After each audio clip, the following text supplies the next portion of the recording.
नमस्कार, डिकोडिंग 24/7 में आपका स्वागत है। मैं हूँ राकेश त्रिपाठी। बिहार में क्या हो रहा है, हम सब पत्रकार चाहे दिल्ली में बैठे हों, चाहे पटना में बैठे हों, सबकी निगाह इसी पर है कि हर शाम को हर पत्रकार अपनी बिहार के कोने-कोने से आई खबरों को देखता है और ये सोचता है कि कुल मिलाकर क्या तस्वीर बन रही है। आज यही तस्वीर समझने के लिए हमारे साथ एक बार फिर से हैं शिवपूजन जी। शिवपूजन झा साहब आपका स्वागत है। बहुत बहुत धन्यवाद राकेश जी। झा साहब अपने पिछले शो में हम लोग बात कर रहे थे कि अ, जो 19% है वो मुसलमान, यानी मुसलमान जो 19% है बिहार में, वो दरी बिछाएगा, क्या उसकी किस्मत में ये तय हो चुका है क्या? तो अब तो तेजस्वी यादव एक बड़े मुसलमान नेता को लेकर घूम रहे हैं, जो ये कह रहा है कि वो तो बिल फाड़ देगा, वक्फ का बिल अगर आया तो बिल फाड़ देगा। तो क्या तस्वीर दिखती है, ये सब देखते हैं आप तो? इसको कहते हैं डैमेज कंट्रोल। नटशेल में अगर हम बात करें तो डैमेज कंट्रोल। सबको पता है कि सीमांचल में पिछली बार एमएम ने 5 सीटें जीती थी और ठीक ठाक डेंट लगाया था। इस बार तो एक एक सीट महत्वपूर्ण है। वजह कि 2020 के जो चुनाव के नतीजे आए थे उसमें विक्ट्री मार्जिन 12,500 वोट का था। इस बार एनडीए में कहीं कोई कलह नहीं दिख रही। चिराग पासवान अलग चुनाव नहीं लड़ रहे हैं। चिराग पासवान नीतीश के साथ खड़े हैं और सीधे उनका कहना है कि छठ के बाद कुमार के साथ ही वो कैंपेनिंग पर निकलेंगे। दूसरी तरफ महागठबंधन में गांठे ही गांठे हैं। अभी तक कोई साझा कार्यक्रम नहीं हो पाया है। और जब एमएम की तरफ से ऐसा बयान आया कि 18-19% वाला है, क्या सिर्फ वो दरी बिछाने के लिए है? क्योंकि 12% वाले को तो आपने मुख्यमंत्री घोषित कर दिया। 2% वाले यानी सन ऑफ मल्लाह मुकेश सहनी के लिए कह दिया गया कि उनको उप मुख्यमंत्री का कैंडिडेट है। तो क्या जो 18-19% है वो सिर्फ दरी बिछाने के लिए है, इनको सहूलियत प्रदान करने के लिए है? सच्चाई क्या है? थोड़ा सा इसको डीप डाइविंग करते हैं। जी, अब देखिए, जी। पार्टी में जो है आपका विधानसभा में हुँ, नेता प्रतिपक्ष तेजस्वी यादव, विधान परिषद में रबड़ी देवी, सीट देने की बात होगी तो मीसा भारती, राज्यसभा मेंबर हूं फिर भी अगर चुनाव लड़ना चाहती तो पहले प्रेफरेंस उनको, रोहिणी आचार्य समझ ही सकते हैं, तेज प्रताप यादव। तो लगभग तमाम चीजें परिवार के अंदर ही रहती है। लेकिन पार्टी के कर्मठ कार्यकर्ता, मुझे याद है 2014 से लगातार कोशिश हो रही है कि कैसे अब्दुल बारी सिद्दीकी, जो उनके सबसे मुझे लगता है सीनियर लीडर हैं, रघुवंश बाबू के बाद अगर किसी ने बहुत निष्ठापूर्वक अगर पार्टी की कमान संभाल रखी है, लाख प्रलोभन के बीच में भी वो कभी नहीं फंसे हैं, क्योंकि बहुत बार उनको सब्जबाग दिखाया गया और अपने पाले में लाने की कोशिश की गई, क्योंकि बहुत क्लीन इमेज वाले व्यक्ति हैं और ग्रास रूट्स से सपोर्ट उनका है। अब्दुल बारी सिद्दीकी क्या है, क्या पोजीशनिंग उनकी हुई, कभी पार्टी ने उनको ड्यू इंपॉर्टेंस दिया या नहीं दिया? लेकिन इस एक बयान से खलबली, तभी मैं कह रहा हूं कि डैमेज कंट्रोल मोड में है। और उसके बाद ही आप देख रहे हैं कि एक वक्फ बिल फाड़ देंगे और वक्फ बिल को डस्टबिन में डाल देंगे, ऐसे बयान तेजस्वी यादव, कारी शोएब जिसको लेकर के हेलीकॉप्टर में घूम रहे हैं। और ये तस्वीरें अब वायरल की जा रही है। एक सेम्बलेंस दिए जाने की कोशिश की जा रही है। वो आईआईपी एक पार्टी, उनको 3 सीटें दी हैं, बहुत बड़ी रैली उन्होंने की थी गांधी मैदान में, उसको भी हेलीकॉप्टर में लेके घूम रहे हैं। सन ऑफ मल्लाह को भी लेकर के घूम रहे हैं। इसके पहले जो तस्वीरें आती थी, सन ऑफ मल्लाह मछली खाते हुए नजर आते थे हेलीकॉप्टर में, लेकिन इस बार ये 4 लोग। तो ये एक सेम्बलेंस देने की कोशिश हो रही है कि वी आर यूनाइटेड। यहाँ पर आप देखेंगे, गौर करेंगे कि कांग्रेस का कोई साझा कार्यक्रम नहीं हो रहा है। बल्कि आपको बताऊं कि आज कुछ अंदरूनी खबर जो मिल करके आई है, जो बहुत एक सीनियर लीडर हैं, उनका कहना है कि भाई ये फ्रेंडली फाइट क्या होता है। ये जो 11 सीटों का आप बता रहे हो कि फ्रेंडली फाइट, या वहां पर कभी कहीं पर कांग्रेस ने भी डाल रखा है तो राजद ने भी डाल रखा है, लेफ्ट ने भी डाल रखा है। फ्रेंडली फाइट जैसी कोई चीज तो होती नहीं है। अगर कॉन्टेस्टेंट खड़ा है तो वो दूसरे के वोट को काटेगा ही काटेगा। बताया जा रहा है कि 40 ऐसे सीट्स हैं जिसपे कि डमी कैंडिडेट को खड़ा किया गया है राजद के द्वारा। अब ये एक ऐसी चीज है, राजद कभी मानेगी नहीं कि उसने डमी कैंडिडेट खड़ा किए हैं। डमी कैंडिडेट का पर्पस क्या है? कुल मिलाकर के देखिए कि यहाँ पर अभी जो स्थिति बनती हुई नजर आ रही है कि राजद नहीं चाहती है कि एमवाई समीकरण में किसी तरीके से कोई भी पार्टी सेंध लगा सके। एमिम का बयान दूर तक, उसके बड़े दूरगामी, उसके रेमिफिकेशंस बहुत वाइड हो सकते थे, बहुत वाइड हो सकते थे, क्योंकि वो सच्चाई यही है कि वो समाज पूरे हाशिए पे रहा है। उनके इलाके पे आप जाएं, आप देखिए कि किस स्थिति में, किस बदहाली में वो रह रहे हैं। या पॉलिटिकल रिप्रेजेंटेशन की आप बात कर लें तो तमाम वो पार्टियां जो तथाकथित रूप से अपने आप को सेक्युलर कहती हैं, उन्होंने उनको किस हिसाब से रिप्रेजेंटेशन दे रखा है, कितनी उनको तरजीह मिलती है और कितने इंपॉर्टेंट पोजीशंस पे उनको डाला जाता है। लेकिन वोट लेने की जहां तक बात होती है तो वो 19% या 18% जो भी है, उसको साधने के लिए तमाम पार्टियां बिल्कुल आगे आती हैं। मुझे लगता है कि सेंध ना लगे, इस वजह से ये वक्त बिल फाड़ देंगे, डस्टबिन में डाल देंगे, ये बयानकारी शोएब को साथ में घुमाना, ये सारी चीजें होनी शुरू हुई है और इसमें आप इजाफा देखेंगे, आने वाले दिनों में इसमें इजाफा देखेंगे, क्योंकि कंसोलिडेट करने की एक प्रक्रिया हो रही है। तेजस्वी यादव ने शुरुआत की थी, वो एमओआई इक्वेशन को बदलना चाहते थे, मुस्लिम और यादव इक्वेशन को बदलना चाहते थे। वो चाहते थे एम फॉर महिला और वाई फॉर यूथ, यानी महिला और यूथ का समीकरण तैयार किया जाए। लेकिन आपको पता है कि ये कास्ट रिडन सोसाइटी है, यहाँ पर कास्ट कॉल्ड्रोन को ब्रेक कर पाना बहुत मुश्किल है। प्रशांत किशोर 3 साल से मशक्कत कर रहे हैं और अब जैसे जैसे चुनाव नजदीक आ रहा है तो मुझे लगता है कहीं ना कहीं वो भी अब हथियार डालते हुए नजर आ रहे हैं, उनको भी वस्तुस्थिति समझ में आ गई है। तो अपना जो पुराना टाइम टेस्टेड फॉर्मूला था तेजस्वी यादव का या राजद परिवार का, लालू प्रसाद यादव का, वो टाइम टेस्टेड फॉर्मूला की तरफ वो पीछे जा रहे हैं। वो चाहते हैं कि किसी तरीके से जो हमारा पुराना फॉर्मूला है वो इंटैक्ट रहे, उसमें कहीं किसी तरीके से सेंध ना। एक झांसा मुसलमानों की बात हुई अभी दरी बिछाने की, तो इसमें जो बयान था, अब वो उन्होंने कहा कि डस्टबिन में फेंक देंगे, बिल फाड़ के फेंक देंगे। अब बिल फाड़ के फेंकने और डस्टबिन में फेंकने वालों का पॉलिटिकल करियर इस देश में क्या रहा है आपको पता ही है। राहुल गांधी ने भी ऐसा किया था अपने प्रधानमंत्री के सामने। लेकिन मैं एक दूसरी बात कह रहा हूँ कि डिप्टी चीफ मिनिस्टर जो है विजय सिन्हा, उन्होंने ये कह दिया है कि जिस दिन कार्यकर्ता बनकर मुसलमान बीजेपी से जुड़ेगा टिकट मिलेगा। ये थोड़ी गंभीर बात है। इसका मतलब है कि शायद मुसलमानों को टिकट इसीलिए नहीं देते कि वो उनकी ऑनेस्टी पर शक करते हैं, ऐसा है क्या? मैं इसको दूसरे तरीके से देखता हूँ राकेश जी। ऑनेस्टी पे शक नहीं, बीजेपी को पता है लाख कोशिश कर ले उनको मुस्लिमों का वोट नहीं मिलना है। आप नहीं ट्रिपल मिलेगा। तलाक कानून ले आए और इस हाँ, उम्मीद से कि आपको मिल जाएगा इनका वोट, नहीं मिलेगा। महिलाओं का वोट, वो संभव नहीं है। अभी वो इंडिपेंडेंट वोटिंग पैटर्न वहां पर नहीं हुआ है, क्योंकि शिक्षा से, वो कहते हैं जागरूकता से, जान के डेलिबरेटली, डिबेटेबल टॉपिक है, डेलिबरेटली या जैसे भी हो, महरूम रखा गया है। दूसरी अहम बात है कि ऐसा नहीं है कि भाजपा के लिए मुसलमान लीडर्स अछूते हैं। शाहनवाज हुसैन का मैंने स्पेक्टेकुलर राइज देखा है, मुख्तार अब्बास नकवी साहब का स्पेक्टेकुलर राइज हमने देखा है, बहुत सारे ऐसे नाम हैं और ऐसे नाम हैं।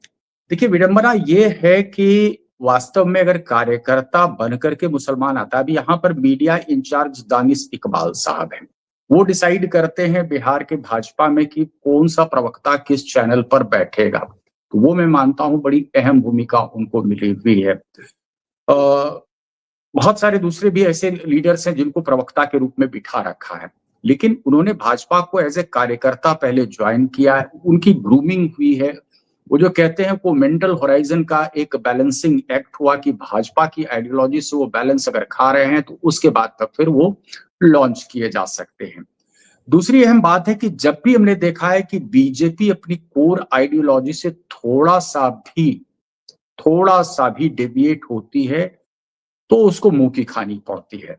कोर आइडियोलॉजी जो हिंदुत्व का है, हिंदुत्व पे जब तक भाजपा बनी रहेगी, आप यकीन मानिए कि जो कंसोलिडेशन एक तरफ होता है उसका एडवांटेज बीजेपी को मिलता है रिवर्स कंसोलिडेशन के जरिए।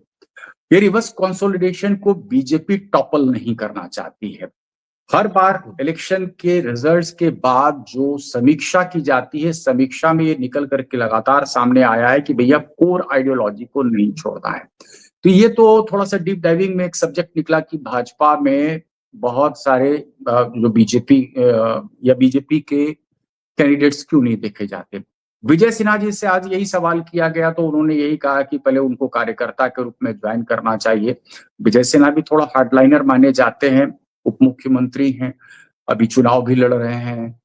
तो उनका यही बयान आया कि भाई अगर कार्यकर्ता के रूप में आते हैं, पार्टी की आइडियोलॉजी से इत्तेफाक रखते हैं तो क्यों नहीं लेंगे। यानी भाजपा ने दरवाजे बंद नहीं किए हैं, but when it comes to preference definitely जो काडर से आए हैं लोग, हालांकि ऐसा नहीं कि पैराशूट ड्रॉपिंग यहाँ पर नहीं होती है। इस बार बहुत मैथिली ठाकुर कौन सी भाजपा की सदस्य थी, आई आराम से टिकट लेके गई, ऐसे नाम बहुत सारे हैं। या फिर वो आईपीएस जो बक्सर से चुनाव लड़ रहे हैं असम कैडर के मिस्टर मिश्रा, आनंद मिश्रा, तो आनंद मिश्रा की भी तो पैराशूट ड्रॉपिंग कराई गई। यहां पर सिंपल बात यह है कि अपनी कोर आइडियोलॉजी से बीजेपी थोड़ा भी डिविएट नहीं करना चाहती है, और यही कारण है कि मुसलमानों की भागीदारी बीजेपी में वो लगातार कम होती चली जा रही है। मैंने एक बीजेपी लीडर से हाल ही में दिल्ली में बातचीत की थी इसी विषय पर। तो उनका कहना था कि बहुत सारे पार्टी वर्कर्स को, संगठन में भी कुछ लोगों को इस बात पे नाराजगी है उनकी। वो कहते हैं कि मुसलमान फायदा तो लेते हैं हमारी सरकार से और कहते हैं हाँ हम तो आपके हैं, आपके हैं, आपके हैं, लेकिन वोट देने की बात जब आती है तो वोट हमेशा उन पार्टियों को देते हैं जिनके वो अभी तक वोटर्स रहे हैं। तो क्या इसको भी लेकर कुछ है, चर्चा है क्या? बिल्कुल है। देखिए मैं आपको बताऊं कि एक दौर था जब नीतीश कुमार कहीं पे भी इफ्तार लगातार किया करते थे, चादर पोशी करने जाया करते थे, जालीदार टोपी पहन लिया करते थे। अभी हाल में एक पहला वाकया हुआ जबकि उन्होंने टोपी हाथ में पकड़ लिया, पहना नहीं। हुनर कार्यक्रम वो मुस्लिम महिलाओं के लिए किया, कब्रिस्तान की घेराबंदी की, और host of programmes and policies मुसलमानों को टारगेट करते हुए उनके बेनिफिट के लिए नीतीश कुमार ने दिया पिछले 20 साल में। मैं आपको बताऊं तो हमेशा अपना एक सेक्युलर क्रेडेंशियल बचाए रखने की पूरी कोशिश वो करते रहे, कभी भी बीजेपी को बिहार में हार्डलाइन अप्रोच पे जाने नहीं दिया, मुखालफत करते रहे। लेकिन जब वोट ट्रांसफर की बात आती है, ये जदयू का खुद का आकलन है कि भाई वोट ट्रांसफर तो उनको होता नहीं है। आप लाख इफ्तार पार्टी कर लो, सीएम हाउस खोल लो, लेकिन ये वोट ट्रांसफर नहीं होता है। बहुत मिनिस्कुल एक पॉपुलेशन है, वोट प्रतिशत है। तो मुझे लगता है कि देखिए इससे मोह भंग होता है। नीतीश कुमार का भी शायद मोह भंग हुआ है।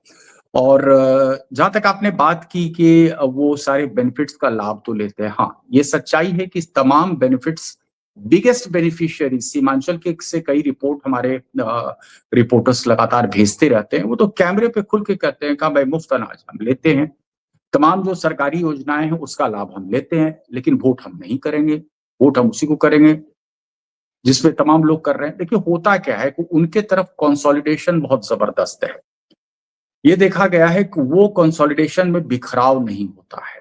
बिखराव तभी होता है जब एमिम जैसी पार्टी बहुत हार्डलाइन अप्रोच लेकर के वो एंटर करती है, तो वो अपने हार्डलाइन अप्रोच के माध्यम से तब पेनिट्रेट कर सकती है, और तब हम देखते हैं कि एम वाई समीकरण में थोड़ी सी सेंध लगती है। अब इस बार बिहार के चुनाव को अगर हम आकलन करें तो ये जो तबका है 18%, 19% जो हम जिक्र कर रहे हैं, इसमें थोड़ा सा वो कहते हैं ना कि डोलड्रम्स की स्थिति उत्पन्न हुई थी, उसको पाटने की कोशिश हो रही है। तभी ये तेजस्वी यादव, कार्य शोएब जैसे लोगों को लेकर के साथ में घूम रहे हैं। ये क्यों डोलड्रम्स की स्थिति उत्पन्न हुई, तो इसलिए हुई क्योंकि सीट बंटवारे को लेकर के इन्होंने बहुत डिले की। तेजस्वी यादव दिल्ली जाते हैं तो वहां उनको मुलाकात ना खड़गे करते हैं उनसे और ना ही तो राहुल गांधी करते हैं। अब क्या है कि ये मुसलमान वोट पर कांग्रेस को भी लगता है कि भाई मुस्लिम वोट तो हमारा है, राजद को भी लगता है कि ये वोट तो हमारा है, और ये वोट एक्चुअली ट्रांसफर हुआ। कांग्रेस का किसी समय में वो कट्टर समर्थक हुआ करते थे ये वोट सेक्शन, लेकिन ये माइग्रेट होकर के राजद की तरफ आया।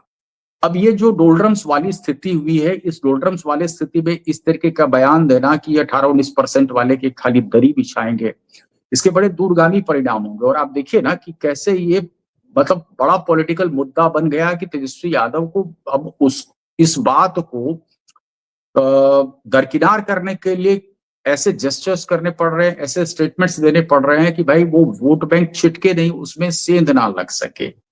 लेकिन ये सच्चाई है कि भाजपा चाहे वक्फ बिल ले आए और पसमानदा को अलग करने की लाख कोशिश कर ले, लेकिन वो एन ब्लॉक एक ही तरफ जाता है, वो निर्णय हो जाता है, फैसला हो जाता है, चाहे वो मस्जिद में हो या फिर जैसे भी हो, वो एन ब्लॉक ही जाएगा।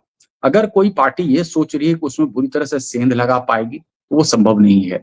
बीजेपी की ये कोशिश की पासमानदा को अलग करो, जो बेनिफिशियरी लॉट है उसको अलग करो, ये बताओ कि भाई जो वक्फ बिल हमने क्यों लाया, क्योंकि उसके जो बेनिफिशियरीज हैं उसकी वजह से पासमानदा सेक्शन पूरी तरह से डिप्राइव्ड है, उन्होंने स्कूलें नहीं खोली, हॉस्पिटल्स नहीं खोले।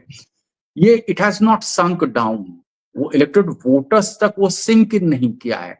जो नैरेटिव सेट कर दिया गया वही एक तरीके से अग्निवीर पे आपको पता है ना कि यहाँ पर क्या हुआ था। अग्निवीर वाली योजना सरकार लाई और यहाँ पर दानापुर स्टेशन को पूरा फूंक दिया।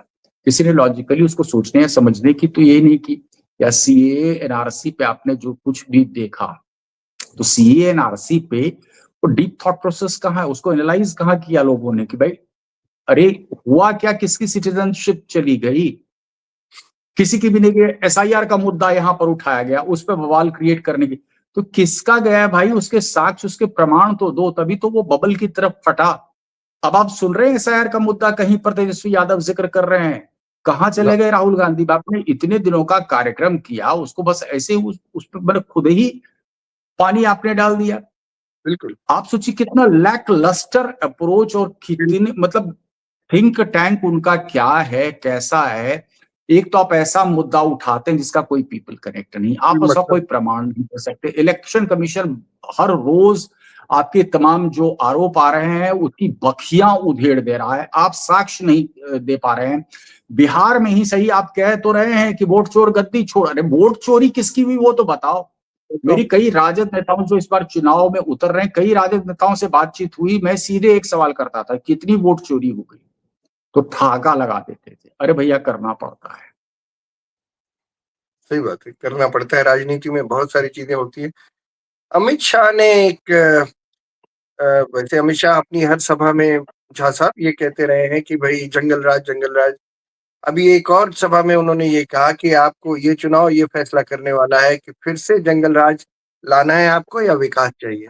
मतलब जंगल राज बनाम विकास, और लालू राबड़ी की सरकार आई तो उसके साथ जंगल राज भी आएगा। तो ये एक बड़ा हथियार मुझे लग रहा है, लगभग हर सभा में कहते हैं अमित शाह। और मुझे लग रहा है कि देखिए पिछले 2 दशक से यही एक मेन पोल प्लैंक है। नीतीश कुमार ने इसको भुनाया 5 में, 10 में, 15 में तो साथ ही चुनाव लड़ रहे थे, लेकिन उसके बाद जब अलग हुए तो फिर यही राग अलापना शुरू किया। और 25 में भी यही लगातार सबसे बड़ा चुनावी मुद्दा जिसको कि हथकंडे के रूप में इस्तेमाल कर रही है एनडीए, यही मुद्दा है। डेवलपमेंट की बात कर रहे हैं, वो सब हेडर्स बन जाता है। जो मेन हेडलाइन है, जो बैनर हेडलाइन के रूप में लेकर के ये लोग चल रहे हैं। नीतीश ने भी आज सभाएं की तो 2005 के पहले का ही तो वो लगातार जिक्र कर रहे थे। देखिए सच्चाई क्या है कि राजद के लिए वो एक ब्लाइट है, वो बदनुमा दाग है, वो फेज। भाई ये टिप्पणी तो हाईकोर्ट ने करी, उसको सुशील मोदी जैसे नेताओं ने उसे लपक लिया और वो करेंसी गेन करता है। और करेंसी इस कदर गेन कर लिया कि आज तेजस्वी यादव जो लीगेसी लेकर के बैठे हैं लालू प्रसाद यादव की, तेजस्वी यादव को परिश्रम नहीं करना पड़ा ना। उनको तो ये 29 से लेकर के 32% का जो वोट शेयर मिल रहा है, that is because of Lalu Prasad Yadav. Lalu Prasad Yadav ने बहुत परिश्रम करके वो एक अपना कॉन्स्टिट्यूंसी तैयार किया। अब तेजस्वी यादव की विडंबना देखिए कि वो एड ऑन कुछ नहीं कर पा रहे हैं। वो एमवाई इक्वेशन को चेंज करके दूसरा एमवाई समीकरण बनाना अगर चाह रहे तो उसमें एड ऑन नहीं हो रहा है। एड ऑन क्यों नहीं हो रहा है? क्योंकि वहां पर लगातार बीजेपी और जदयू ये लगातार हमलावर है। वो फिर वो 2005 के पहले का दौर वो याद दिलाती है। और मैं आपको बताऊं कि वो एक दौर ऐसा था, वो अमिट छाप छोड़ करके गया है। Kidnapping assume the proportions of an industry, showroom से गाड़ियों का उठाया जाना, कुछ गाड़ियां वापस हुई, कुछ गाड़ियां वापस नहीं हुई, डॉक्टर्स की किडनैपिंग हो रही है, ऐसे ऐसे आरोप जो साला सब they have fallen apart. Lalu के अपने साला कह रहे थे भाई कि चीफ मिनिस्टर के रेसिडेंस पे डील होती थी। भाई ये आरोप पत्रकार तो नहीं लगा रहा, विपक्ष नहीं लगा रहा, जो आपके बेहद करीबी थे, आपने उनको नर्चर किया था, आपने पूरी फ्रीडम दे रखी थी, उन्होंने भी आपका नाम खराब किया, ये आरोप वहां से आ रहा है क्योंकि they have now fallen apart. तो ये आप देखेंगे कि 25 में तो ये चल रहा है। देखना दिलचस्प होगा क्या ये 30 तक भी चलेगा जंगल राज का। कम से कम लालू जी जब तक हैं तब तक तो मुझे लगता है कि इसको पूरी तरह से इसको भुनाने की कोशिश करेगी भाजपा भी और जदयू भी। और नीतीश कुमार का तो मेन पोल प्लैंक ही है, उनके कोई भी भाषण को आप उठा दें, भाषण में इस चीज का वर्णन तो वो करते ही करते हैं। करते ही तो कुछ भी है, रूल ऑफ लॉ लाने का श्रेय नीतीश कुमार को ही जाता है। नो डाउट, वही नो दौर था, डाउट। मुझे याद है मैं एग्जैक्ट वो भूल रहा हूं पीरियड की, कितने पीरियड में 88,000 क्रिमिनल्स वेर बुक्ड, इधर दे वर बिहाइंड बार्स और दे वर ऑन द रन, वो भाग गए थे बिहार को छोड़ करके। ये स्थिति कर दी थी नीतीश कुमार ने। आज भी अपराध तो कहीं पर रुक नहीं सकता, ये एक सच्चाई है, लेकिन अपराधी की धरपकड़ के लिए कोई कमी हो रही है क्या, या कोई उनको किसी भी तरीके से प्रोटेक्शन मिल रहा है क्या? आज अनंत सिंह भले ही आपके यहां से चुनाव लड़ रहे होंगे, आपकी पार्टी में आ गए हों, लेकिन क्या अनंत सिंह की गिरफ्तारी में इस सरकार ने कोई कोताही बरती क्या? Anant Singh was behind bars. सही कह रहे सही कह रहे हैं। एक सवाल मेरे जहन में था चिराग पासवान को लेके। झा साहब, उन्होंने एक सेंटेंस कहा अभी कि जुगाड़ से बनाई सरकार, आरजेडी ने जुगाड़ से बनाई थी सरकार, मतलब नीतीश कुमार के साथ, जनता ने नहीं दिया दोबारा मौका, ये महागठबंधन पर बोले थे चिराग पासवान। इस भाषा में कभी कभी मुझे लगता है, जैसे आज मुझे लग रहा है कि शायद बन भी गई सरकार अगर एनडीए की, तो ये कभी ना कभी कुछ दिक्कत पैदा करेंगे। जो जो एटीट्यूड लग रहा है मुझे टुवर्ड्स नीतीश कुमार, बहुत, चिराग का। देखिए बहुत बहुत ही रेलिवेंट क्वेश्चन है, बहुत ही रेलिवेंट क्वेश्चन है। और कई बार अभी तो खास करके सीट बंटवारे के वक्त जो पोस्चरिंग, उनकी रिजिडिटी देखी गई थी उनकी पोस्चरिंग में, उसके बाद कयास लगाए जा रहे थे।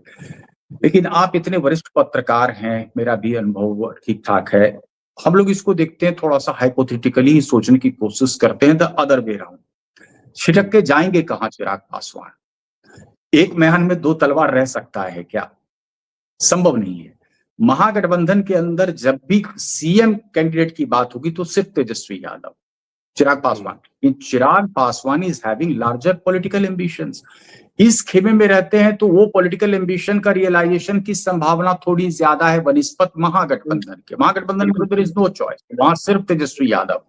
यही कारण है ना कि आप देख रहे हैं कि पप्पू यादव हो या कन्हैया कुमार हो, उनके बढ़ते हुए कद को लालू प्रसाद यादव बर्दाश्त नहीं कर सकते हैं। कभी एंट्री नहीं हो रही है पप्पू यादव की, यहाँ तो स्टेज तक से धकिया दिया गया, ना कन्हैया कुमार भी नहीं पहुंच पाए। कन्हैया कुमार तो ये प्रोजेक्ट करने की कोशिश कर रहे थे कि that is close to Rahul Gandhi, तो म्यूट स्पेक्टेटर बनना पड़ा ना राहुल गांधी को। तो ये लोग हैं क्या? ये लोग वेट एंड वॉच मोड में इनको डाल दिया गया, एम्बिग्विटी में डाल दिया गया इन दोनों नेताओं को, that is because of Lalu Prasad Yadav. तो अब चिराग पासवान ओवर एम्बिशियस हैं, वो राजनीति कर रहे हैं 20-30 की। अब ऐसे समझिए कि अभी इस चुनाव के परिणाम के बाद जो मैं समझ पा रहा हूं, इसके पहले मैं लगातार ये चीज कह रहा था कि नीतीश कुमार किसी भी कीमत पर अगली शपथ ग्रहण नहीं करेंगे। मुझे लग रहा है कि शायद वही शपथ ग्रहण करेंगे। उसके पीछे कुछ फैक्टर्स हैं। फैक्टर्स ये है कि why will the BJP risk it's government at the centre? Centre में अपनी सरकार को रिस्क क्यों करेंगे? और क्या जाता है, ठीक है शपथ ग्रहण कर ले, गिरती हुई स्वास्थ्य व्यवस्था, अगर स्वास्थ्य उनका साथ नहीं देता है तो नीतीश कुमार ही किसी को कह देंगे कि भाई अब दूसरे आदमी आए। मुझे लग रहा है कि एक बड़ा ऑनरेबल तरीके से एग्जिट कराया जाएगा, वो थोड़ा सा वक्त लेकर के भाजपा कराएगी या नीतीश कुमार खुद करेंगे। अगर 40 सीटें भी ले आते हैं जदयू, पिछले बार 43 सीटें जदयू लेकर के आए, लेकिन इसके बावजूद बीजेपी ने उनको मुख्यमंत्री बनाया। नीतीश कुमार कई बार कह चुके हैं, जब भी प्रेस कॉन्फ्रेंस में रहते तो ये सवाल पूछा जाता था तो वो कहते थे भाई हमने तो बीजेपी को कह दिया कि नहीं अब बहुत हो गया हमारा, अब आप लोग अपने में से बना लीजिए किसी को। तो चिराग पासवान, देखिए चिराग पासवान को भी पता है कि that Nitish Kumar is at the fag end of his career. अब he will not try to become the spoil sport. अभी 3-4 दिन पहले उनका बयान आया है कि वो छठ के बाद नीतीश कुमार के साथ कैंपेन करेंगे। चिराग पासवान को जो डेंट करना था पिछली बार कर लिया, वो डेंट करके उन्होंने अपना भी तो नुकसान किया था। और सबसे बड़ी बात यह है कि आपके कोई विधायक नहीं थे, उसके बाद आपको बीजेपी ने अपने में उतनी तरजीह दी, आपको 5 सीटें दी, और इस बार आप देख ली कि आप बार्गेनिंग टेबल पर आप ऑलमोस्ट सेटिस्फाइड होकर के आप निकल रहे, बल्कि आपको सेटिस्फाई करने के चक्कर में भाजपा ने दो अपने सहयोगियों को एलिनेट कर दिया था। तो चिराग पासवान थोड़ा सा ओपन एंडेड अपने आंसर्स को जान के रख रहे हैं, थोड़ा सा टंग इन चिक लैंग्वेज वो करेंगे, क्योंकि देखिए राजनीति में क्या है कि सारा का सारा परसेप्शन का खेल है। परसेप्शन उस तरीके की अगर वो बिल्डअप करने में सक्षम होते हैं तो कल उनके लिए संभावना होती है। अब कौन सी संभावना? संभावना तो यही है ना कि लालू का और नीतीश का एरा अब खत्म होने वाला है। एक पॉलिटिकल वैक्यूम तो इमर्ज कर रहा है। उस पॉलिटिकल वैक्यूम में मुझे 3 बंदे नजर आ रहे हैं जो अभी तत्काल कवायद उनकी शुरू हो गई है। एक नाम चिराग पासवान का, तेजस्वी यादव और एक प्रशांत किशोर का। इन 3 की कोशिश वही है कि वो जो पॉलिटिकल वैक्यूम इमर्ज करेगा उसको फिल इन करना है। तो they are basically, Tejashwi Yadav तो अभी की लड़ाई लड़ रहे हैं, लेकिन प्रशांत 2030 तक आते आते वो देखेंगे कि आप रेलिवेंट फोर्स बन जाते हैं। रेलिवेंट फोर्स अभी भी है, मैं नकार नहीं रहा हूं, लेकिन चूंकि कास्ट लाइंस पर पूरी तरह से वोटिंग होती है और अब थोड़ा सा मुझे लग रहा है कि हाल के दिनों में उनका एफर्ट पेटर डाउन हुआ है, थोड़ा सा एफर्ट में कमी मुझे दिख रही है। वन मैन शो पार्टी में हो रहा है। अब बीजेपी बहुत आक्रामक हो गई है उनके फंडिंग को लेकर के, ऐसे आरोप लगा रही कि कांग्रेस उसको फंड कर रही है ताकि यहाँ पर जो है बीजेपी का विनिंग स्प्री उसको रोका जा सके। चिराग जो है, चिराग बहुत मेटिकुलसली अपने उसको स्ट्रेटेजी को लेकर रहे हैं।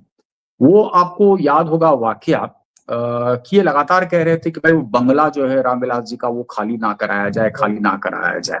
12 वो नंबर। खाली कराया गया, वो खाली कराया गया। लेकिन उस वक्त कई बार बयान आया था तेजस्वी यादव का कि चिराग जी को ज्वाइन कर लेना चाहिए महागठबंधन। उस वक्त भी वो नहीं छिटके। जिस वक्त की उनके चाचा ने पूरी पार्टी तोड़ दी एंड चाचा आराम से जो है वो भाजपा के साथ ये करते रहे। आप सोचिए उस वक्त भी चिराग ने नहीं छोड़ा, तो दूर की राजनीति उनको आ गई है करना।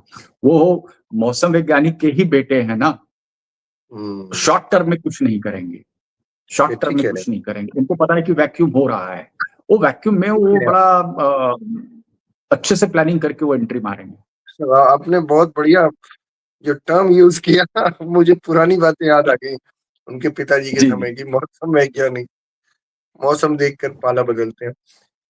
मैं ये कह रहा था कि आखिरी सवाल आपसे, आपने सारी तस्वीर देख रहे हैं आप, हालांकि पहला चरण भी अभी नहीं हुआ है, कुछ अंदाजा है क्या तस्वीर उभर रही है सरकार की, किसकी बनेगी, क्या होगी शक्ल? देखिए मुझे तो ऐसा लग रहा है जैसे कि महागठबंधन ने एक तरीके से, अगर तेजस्वी को मैं हटा दूं, तेजस्वी इज बैटिंग और अब उनकी बैटिंग में वो दिख रहा है। Tejashwi has learned it the hard way. 14 में भी मैंने देखा था किस तरह से सभाएं कर रहे हैं। तेजस्वी का एक पीपल कनेक्ट है। तेजस्वी ने कहते हैं ना कि वो पॉपुलिस्ट मेजर्स की झड़ी लगा दी है।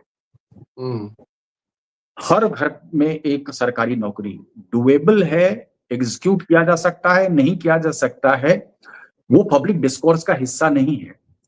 और जब शुरुआत से नौकरी की बात कर रहे थे उसके बाद ही कहीं ना कहीं आपको लगता है ना कि NDA went for the course correction, और कोर्स करेक्शन के बाद ही ये 125 यूनिट बिजली फ्री, आपको महिलाओं के लिए 10,000 अभी और 2 लाख का और प्रॉमिस, ये तमाम चीजें की गई पॉपुलिस्ट मेजर्स। ये नीतीश कुमार थे ना, तो वो तो बार बार कहते थे कि बिजली फ्री तो बिल्कुल होना ही नहीं चाहिए। आखिरकार उसी नीतीश कुमार ने 125 यूनिट बिजली फ्री करनी की। तो अभी तक जितने भी सर्वे आए हैं, सर्वे सब इस ओर इशारा कर रहे हैं कि the NDA has got an edge. अगर ऐसी ही परिस्थिति होती है, लेकिन देखिए अब क्या है, चुनाव का टेम्पो बिल्डअप करना शुरू किया है। उस दिन जिस तरीके से प्रधानमंत्री ने एक कनेक्ट एस्टैब्लिश किया लोगों को, उनके मोबाइल का टॉर्च जलवा करके, जिस हिसाब से अमित शाह काफी एग्रेसिव कैंपेनिंग मोड में हैं, फॉलिंग हेल्थ के बावजूद नीतीश कुमार लगातार कैंपेन कर रहे हैं और योगी जी का भी लगातार दौरा यहाँ करवाया जा रहा है। दूसरी तरफ आप देख लीजिए कि सिंगल हैंडेडली मैं देख पा रहा हूँ कि तेजस्वी वो कोशिश कर रहे हैं, लेकिन तेजस्वी का एडवांटेज यही है कि उनके पास क्या है कि उन्होंने इन पार्टियों को एक फॉलो ऑन दे रखा है, वो हर साल होता है, तो 30-32% का वोट शेयर उनके पक्ष में आता है। तो क्लोज कॉन्टेस्ट ये होता अगर महागठबंधन पूरी तरह से एकजुटता का परिचय देता। मैंने शुरुआत में आपको कहा था कि एक जानकारी अब ये भी निकल करके आ रही है कि भाई डमी कैंडिडेट्स भी राजद ने दिए हैं। पर्पस क्या हो सकता है, कैन बी एनीवन्स गेस। तो ये डमी कैंडिडेट भी नुकसान पहुंचाएंगे, तो नुकसान किसको पहुंचाएंगे? नुकसान पहुंचाएंगे तो अपने सहयोगी दलों को ही। सहयोगी दल को नुकसान पहुंचा करके प्राइमरीली वो क्या है कि वो डैम्पनर के रूप में काम करेगा। फिर उसमें दरी बिछाने वाला कॉन्सेप्ट भी आ गया है। तो एज ऑफ नाउ जब मैं अभी आपसे बात कर रहा हूं तो ऐसी स्थिति में मुझे लग रहा है कि NDA is headed for a comfortable majority. कुछ लोग इसको क्वांटिफाई कर रहे हैं 140 से 150 के आसपास तकरीबन ये स्थिति होनी चाहिए। लेकिन if Mahagathbandhan picks up, aggressive campaign उनका शुरू होता है और जिस हिसाब से उन्होंने अपने अभी पॉलिसीज और प्रोग्राम्स को डिजाइन करके जो लोक लुभावन तमाम चीजें वादे वो कर रहे हैं, if it start sinking in, क्योंकि अभी 2 दिन तो पूरी तरह से त्योहार में कैंपेनिंग ऑलमोस्ट समझिए कि शांति रहेगा, लेकिन 2 दिन के बाद, छठ खत्म होने के बाद, थर्ड डे से जितने भी लोक लुभावन ये बता रहे हैं, प्रॉमिस कर रहे हैं, अगर ये सिंक कर जाता है इलेक्ट्रेट के साथ, वोटर्स के साथ, तो यकीन मानिए this is going to be a very close contest. As of now ये सिंक इन नहीं किया है। चलिए, बहुत व्यापक अर्थों में आज की बातचीत हुई और बहुत सारी बातों पर रोशनी आपने डाली। समझ में आया कि अभी फिलहाल किस तरफ जा रहा है चुनाव। अब ये सवाल हम जिस दिन वोट पड़ेगा पहले चरण में, उसके बाद उस दिन शाम को एक बार फिर से आपसे पूछूंगा, फिर से मुलाकात होगी जब।